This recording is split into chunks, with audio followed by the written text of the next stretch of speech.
just for a moment, act like you're my grandma." The older woman chuckled softly, until she revealed the locket.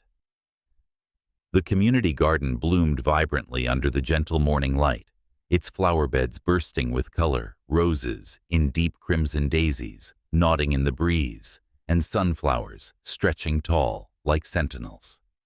Laughter mingled with the hum of bees as neighbors chatted over shared plots, weeding and watering with easy camaraderie.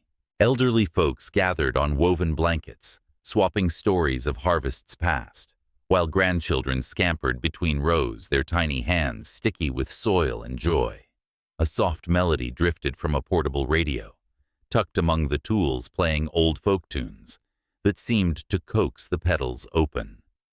But in a secluded alcove, shaded by a trellis, heavy with climbing ivy, an older woman sat on a weathered stool, her silver hair pinned in a loose chignon, glasses perched on her nose, as she absent-mindedly pruned a cluster of lavender.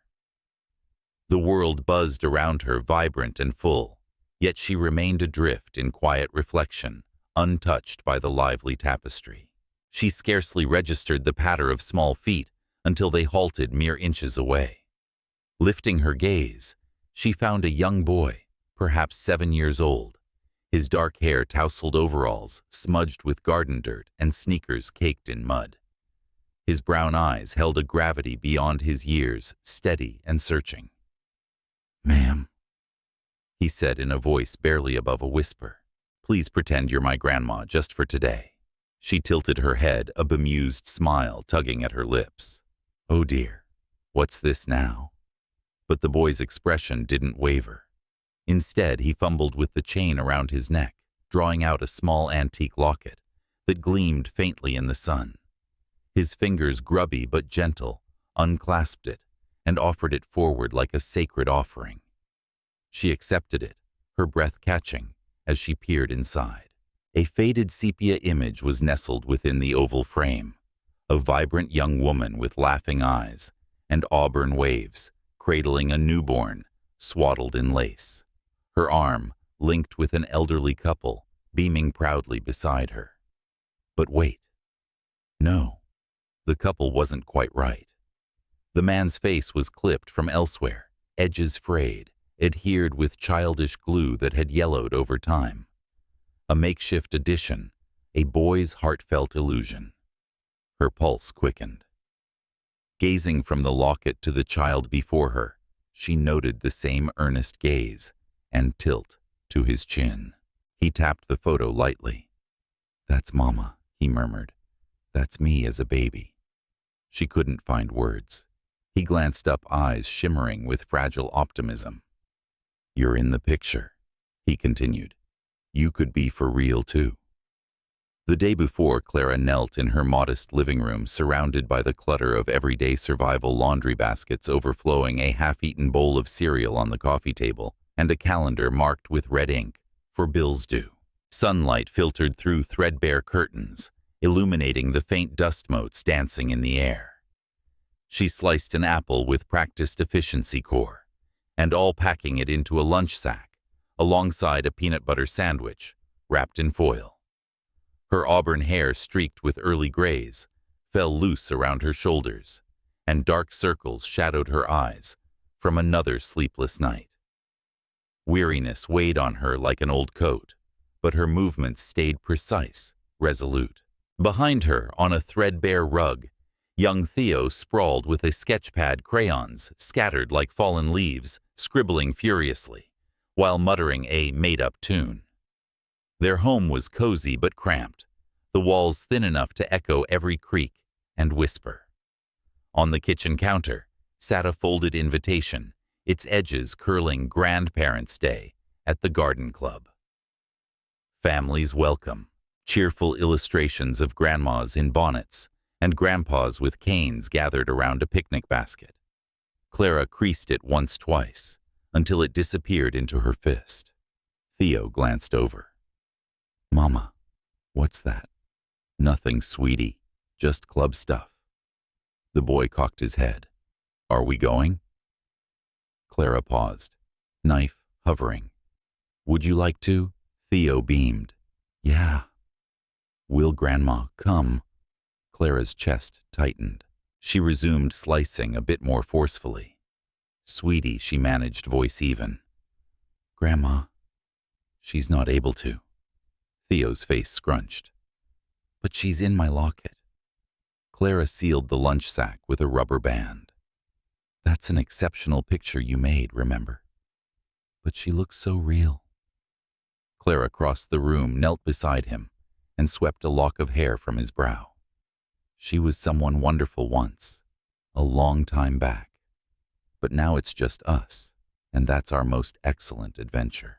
Theo's fingers wandered over his drawing, lingering on the kindly face of an older woman in a floral dress he'd meticulously glued between him and his mother. Do you think she'd come if she knew about me? Clara faltered. I believe she'd be so proud of you, no matter where she is. That evening, after her shift at the diner, Clara returned home with the faint scent of grease clinging to her uniform feet, throbbing from hours on concrete. But Theo was already tucked in his small fist, clutching the locket he wore like a talisman, which he'd crafted with scraps of memory and longing. Clara perched on the bed's edge, studying it. She recalled the snapshot from decades past, another era entirely. Tenderly, she drew the quilt higher and breathed. Tomorrow might bring sunshine. The following dawn, Clara pressed Theo's favorite striped shirt and set his boots by the door. She combed his hair into neat parts and slipped a granola bar into his backpack. Each gesture brimmed with intention, a quiet armor. Theo practiced his greetings in the hallway mirror, grinning toothily. Do I sound polite to the other grandmas and grandpas? Clara assured you, sound like the kindest soul around, straightening his collar. She'd weighed skipping the event, curling up with a book instead.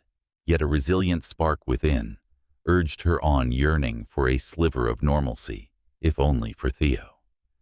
As they stepped into the crisp air, Clara clasped his hand. All set, my brave one. Theo gripped back. Totally, but descending the stairs, Clara couldn't dispel the dread of entering a space designed for unbroken lineages, a realm where make-believe might be the sole bridge to belonging for her son. The chatter swelled into a harmonious murmur. Theo lingered at the garden's fringe, fingers twisting the strap of his backpack. All around, generations intertwined, grandmas reading picture books under oaks, grandpas demonstrating knot tying with roughened hands, flashes of cameras capturing timeless bonds, and kids shrieking with delight at seed planting stations. He offered a tentative smile, the kind he'd mastered to muffle inner silences. Smiling wide enough could sometimes hush the hollow spots. But when the coordinator called for the next activity, the intergenerational scavenger hunt, something stirred in him. Children bolted to their elders, pairing off in joyful duos, baskets swinging. Theo's gaze swept the crowd. He needed one more. He pivoted to Clara. She crouched, adjusting his sleeve. This is all about exploring love. We'll team up, all right. Theo dipped his head, then edged away. Gotta find the tool shed, he mumbled. Clara wavered. Want company? Just then a volunteer beckoned her. Clara, can you help sort the seedlings? We're short-handed. Clara's face twisted in conflict. Then she scanned Theo. You know the path to the benches. Theo nodded solemnly. He veered off, not toward the shed, but to the garden's hushed periphery, where wildflowers grew untamed and voices faded to whispers. There, beneath a canopy of wisteria, he claimed a sun-warmed bench. His hand delved into his pocket, retrieving the locket, its chain cool against his skin. Worn smooth from endless touches, glue flaking at the seams, yet it was his anchor. His imagined kin was pieced from fragments of stories Clara shared in hushed tones. He stroked the woman's face, so gentle, so wise, the one with stories in her wrinkles and cookies in her pockets.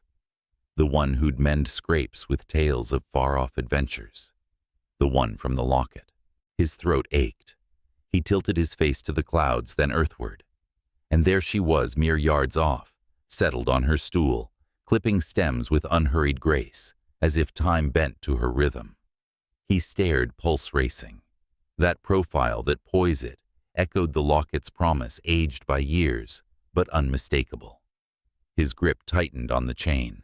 Rising with purpose, he navigated the dewy grass shoes, whispering. She glanced up as his shadow fell across her lavender. No grin resolve. He extended the open locket, meeting her gaze squarely. "Ma'am," he declared, voice small but sure.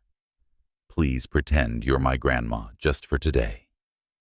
At first, Eleanor dismissed it as a child's whimsy, a spark of creativity too bold for his tender age. Her words so earnest and unyielding had startled her from reverie. "Pretend I'm your grandma." "Just today," she'd replied with a light laugh, not mocking but simply at a loss. "You're quite the storyteller," she added warmly. "But I suspect you've confused me with a character from one of your books." Then he pressed the locket into her palm. She'd skimmed it fleetingly at first, more captivated by his pluck than the relic itself. But now, with him rooted before her vulnerability cloaking him like mist, she examined it closely, and time fractured. Her inhale sharpened. Her thumb traced the locket's embossed edges, as if anchoring herself. The young woman inside radiated joy, tentative yet fierce Clara, unmistakable, even after 30 years. And beside her, the infant bundled and serene. But the elder pair. The woman's features were borrowed, inexpertly, affixed a boy's tender forgery. Eleanor's hand quivered. A chill seeped into her bones. It couldn't be yet, the evidence gazed back. She was 68 when she first encountered Clara. Memories flooded the bustling farmer's market, where Clara, barely 20, operated a stall of heirloom tomatoes, her laughter cutting through the din like birdsong. Name tag pinned crookedly Clara. Her spirit had ensnared Eleanor instantly, fierce, unyielding, laced with wry wit, and a resilience Eleanor admired from afar. While others chased fleeting trends, Clara sowed roots. She juggled community college by day-evening shifts at the market, and still volunteered at the local shelter coaxing strays with whispered encouragements. They'd bonded over shared plots in the garden club, trading seedlings and secrets under starlit skies. Eleanor widowed, young childless by choice, in her youth, but aching later, had seen in Clara a surrogate spark, a daughter of the heart, not blood. "You remind me of wild mint," Eleanor once teased. Spreading everywhere, impossible to uproot. But seasons turned unkind. When the inheritance letter arrived, distant kin's estate demanding her presence across the ocean for probate family obligations, woven like chains. Eleanor's roots tore free. Her brother clasped her shoulder like a business pact. Her cousins air-kissed with feigned sorrow. She'd confided in Clara over tea. "I'll return by harvest," she vowed. "We'll replant the roses together." Clara had nodded, but Eleanor recalled the flicker in her eyes that eve. They hadn't gleamed with trust. Days before departure, words sharpened into barbs. Clara had divined that the fracture early that Eleanor wouldn't return unchanged if at all. "I won't wither into your footnote," Clara had pressed. Eleanor embraced her farewell regardless, and then sailed away. No postcard, no wire engulfed by estates and expectations too timid to bridge the gap. Then oblivion, now 3 decades on that void, confronted her incarnate, beseeching her to feign. Moisture gathered in Eleanor's lashes. She lifted her eyes from the locket to the boy's face, strands of hair, matted with sweat, mouth set in a quiet plea, awaiting verdict. Nausea roiled, thoughts whirled, overwhelming, abrupt, irrevocable. Before utterance, a call pierced the air. Theo Eleanor's head whipped around. Clara hastened through the beds, apron dusted with earth features ashen. She spotted Theo, then Eleanor, and halted. Breeze stilled. Colors muted. Only the three lingered. Clara advanced cautiously. "Theo, honey, over here." Theo wavered. "But, Mama, I found her." He insisted, tone quavering. "Come here, love." Theo eyed Eleanor again, then trudged to his mother, locket dangling. Clara enveloped him shieldingly. Eleanor stood from her stool, words failing. "Clara," she ventured, but Clara's gaze shimmered. A curt nod, wordless. Then she pivoted. Eleanor tracked their retreat through the greenery, the woman she'd cherished, the grandson she'd never fathomed. She felt profoundly adrift for the first time in her meticulously ordered, legacy-bound existence. Eleanor caught up near the garden gate. The sun climbed higher, dappling paths with gold. Clara knelt, wiping soil from Theo's knee. Her hands steadied, but her eyes darted at the approach. Eleanor rose, still clutching the locket. "You vanished," Clara stated, tone low, but laced. Eleanor squared her frame. "You buried yourself in echoes." Jaw taut.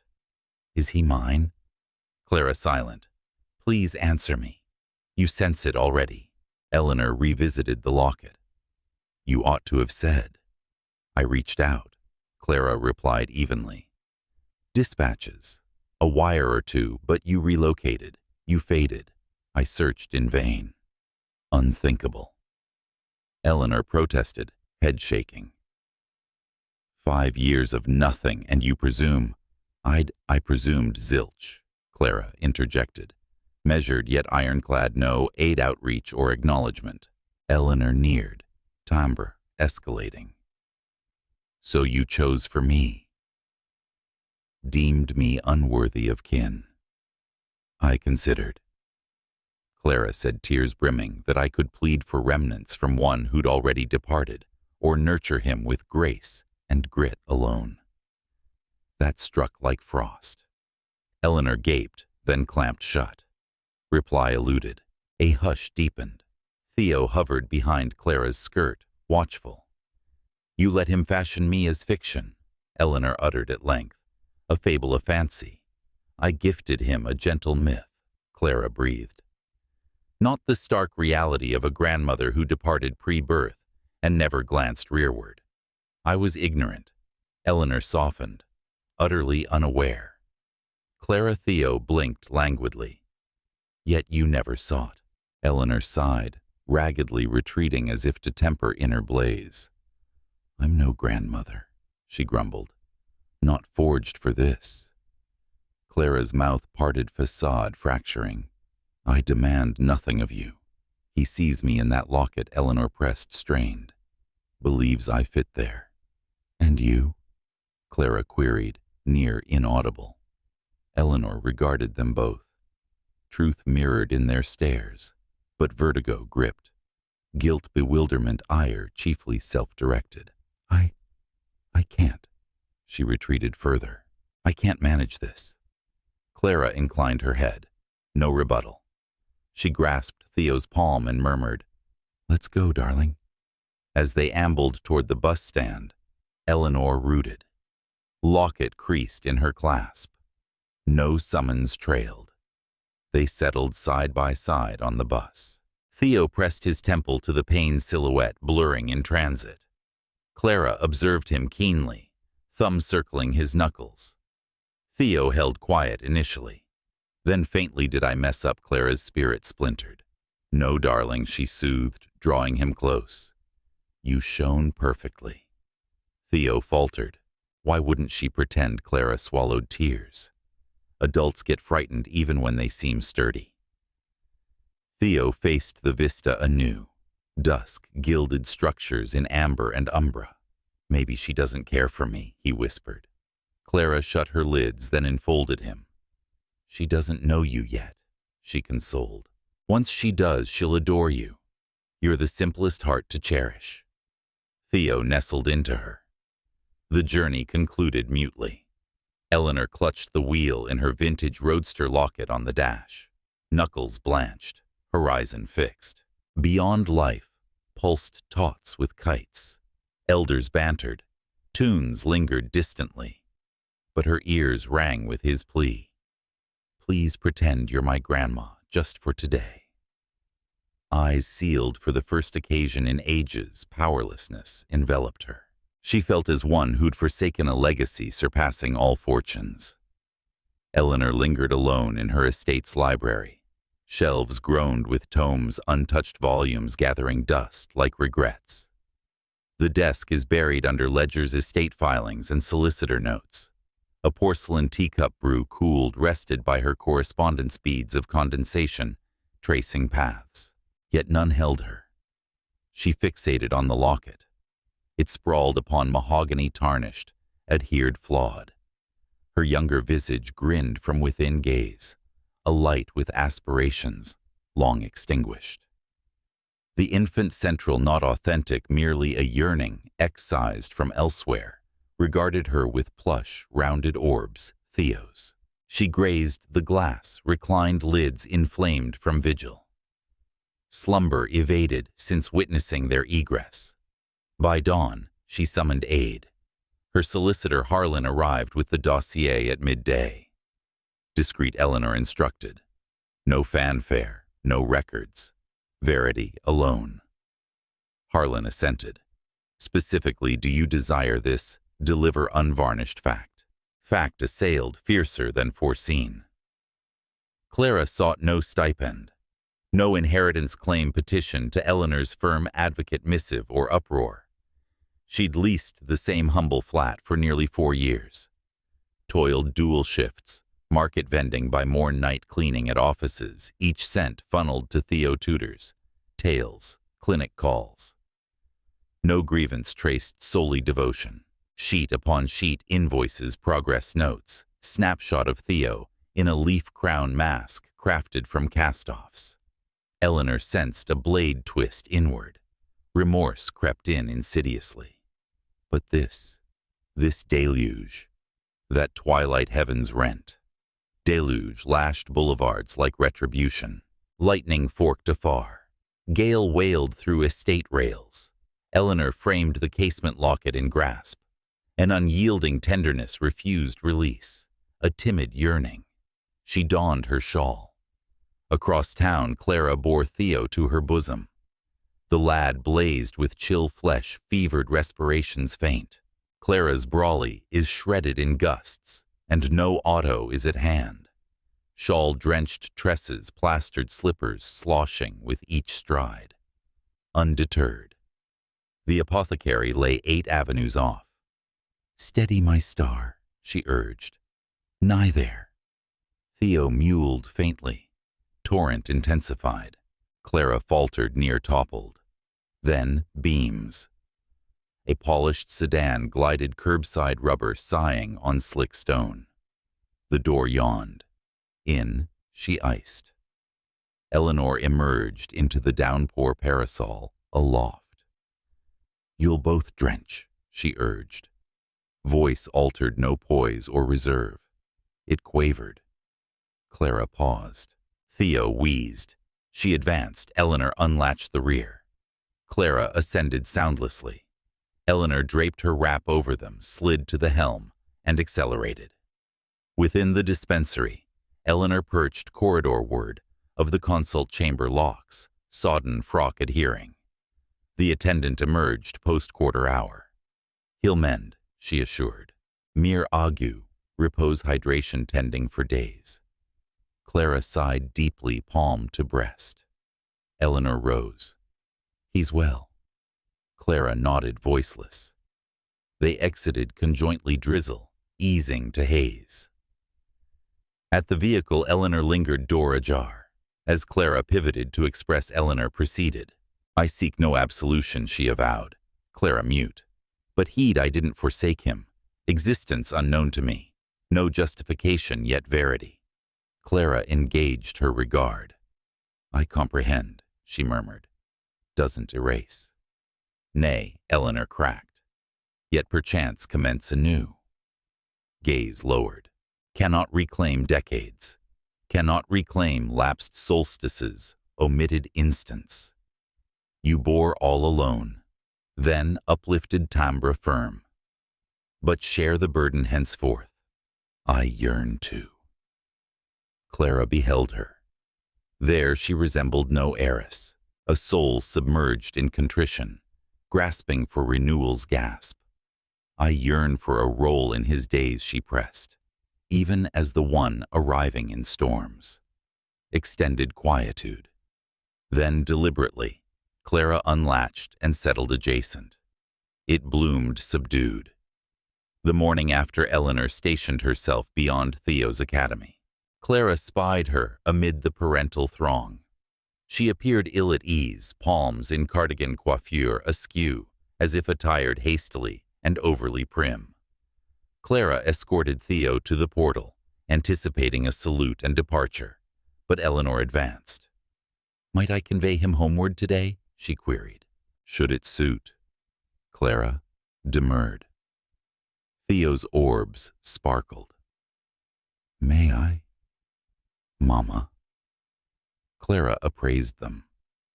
Eleanor's mien bore no coercion, solely aspiration. Clara assented. Very well. Thenceforth she appeared Dawnly. She bore his cherished fruits, mastered plating from tutorials, cushioned on a story rug, limbs numb feigning nonchalance, volunteered craft hour, ineptly glazing a clay bird permitting Theo's mirth at its lopsided beak, even memorized monikers of his plush cadre. One vesper Clara, neared the portal, beheld Theo astride Eleanor's lap, gesturing at blooms. That one's a castle, Theo chortled. Nonsense, Eleanor bantered. Plainly a fortress. Clara observed afar, limbs folded softly over torso, and never witnessed Theo's glee so unbound. Not with another, not kin-like. Days hence, Eleanor rapped on Clara's portal, bearing trowels and seed packets. What's this? Clara arched her brow. Reviving your plot, Eleanor declared. And that sagging trellis dim lantern drippy spigot, she beamed, may have sourced Theo a sturdy workbench. His current style is more fancy than firm. Clara protested faintly. Unnecessary. Essential, Eleanor affirmed. She devoted subsequent days to digging, staking, and reshaping. Upon exit, Theo boasted fresh arbor constellation mobile and an etched plaque over his nook, Theo's Grove. Clara caught herself beaming oft, then chiding her beams. One gloaming Eleanor tapped, proffering a vibrant poster. Nervy mean. I've a notion, she ventured. Fortnights on the garden club convened at a verdant enclave beyond the burg. Eleanor orchestrated no club edict, no flawless clans, no presumptions, merely hunts, garlands, harmonies. Each youth gained a bespoke smock with an emblem. Each guardian had penned a missive from Theo. Grandkin Day Arch spanned boughs, unadorned, radiant. Clara operated the cider stand, surveying the bloom. Eleanor helmed a pear hunt with Theo, stumbling artfully to elicit his guffaws. Hoisted him aloft as he hurled rings o'er stakes. Acclaimed, every youth clasped, every guardian applauded, till palms pinked. As gloaming neared, the finale beckoned. Kin stroll o'er meadow. Each youth ambled with lineage not for triumph, but revelry. Theo paced betwixt clasping Clara's and Eleanor's. Mid-stride he paused. Abruptly the grip is released. Whirled to beholders, youth's tenders and arms flung, broad bellowed. This is my true family, realm suspended. Clara fluttered her lids. Eleanor's breath snagged. Applause erupted. Tenders grinned. Guardians daubed eyes. Clara stooped, raining tears enfolding Theo. Eleanor genuflected, adjacent, encircling both. No more masquerade for none. That noctule Theo slumbered in his fresh cot, with an emerald quilt and lunar decals aloft, clutching a cherished knit fox. Clara framed the threshold, heeding respirations. "He's brighter," she uttered. "Merited," Eleanor echoed. Clara faced her and said, "Are you?" Eleanor queried mutely, but Clara neared temple to shoulder no vow, no blueprint, merely tacit mending. One annum hence, the herbarium exhaled rosemary thyme and baked earth, aroma to halt wanderers, coax grins unwitting. Slate slab sans proclaimed Theo's time apothecary in verdant cursive. Sketch of basil sprig adjacent. Within daylight cascaded via panes, gilding flagstone burnished jars where salves queued like treasures. Sage solace, fennel fondness. Theo's touch. Scribed tags in Clara's script flanked each balm and counter rear. She toiled with serene poise. Clara donned a sage pinafore auburn locks, in a lax twist tendrils framing rouged cheeks. She proffered a salve tin to the beaming patron, inclining thanks for the crisp note. Chime tinkled o'er ingress. She uplifted. Eleanor entered a familiar glow suffusing, clad in cords and a heather vest, eschewing formals of yore. One fist clutched a wildflower posy, the other a shimmering pouch ribboned. "He's inquiring about your whereabouts." Clara grinned swiftly. Snarl, Eleanor feigned ire and garlands. Underestimate not twine's treachery. Leaned o'er slab brushed Clara's temple once tender as dawn. Then to rear egress gliding out. The rear plot is brimmed with amber gleam and glee. String globes dangled limbs like luminous moons. Youths darted midst pursuing streamers' shrills rebounding palisade. Hedgehog effigy dangled o'er trestle-laden ciders and hand-baked scones. Core Theo ate, now crowned in woven laurel of twine, gem's delight. Cheeks flushed from tart and ray and rapture. Grandma he hailed sighting. Eleanor brandished the pouch aloft, belated for gifts, squatted near feigning cakebox scrutiny. "Spare crumb." Theo tittered. "Perchance if dance ensues." Clara materialized a stern, dabbing jam from Theo's chin with a digit. Regards locked Eleanor's fleeting tacit beam, twixt souls who'd forded silence seas hither. Kin convened as natal chant swelled. Theo squeezed orbs extinguishing 8 tapers with one puff, palms veiling, as he wished wholeheartedly. As the fate ebbed, crepuscule brushed the firmament, and Eleanor uplifted Theo. He gaped crown to her. Clasped firmer, unmindful inaugural gaze, stranger than beseeching what no youth ought solicit. Temple kiss. "No need to feign longer," she husked. He peered, drowsy. "For I'm verily present," she avowed, eternally. Clara nigh palm to heart. Lamplights kindled rear, but her gaze held a singular gleam sourced from lineage unforeseen, reclaimed. Premiere in days, wholeness, absolute unyielding enveloped her. Thank you for joining this tender odyssey of bonds renewal and fresh dawns. Life's profoundest instants spark from a youth's valor and culminate in eternity's oath. Should this tale warm your spirit, recall, to like, disseminate, and subscribe to kindness and love tales for further uplifting narratives, evoking the benevolence enduring in our realm. Fresh tales weekly, brimming with optimism, restoration, and affection, surmount all walls. Till anon, for benevolence crafts the grandest romance of all.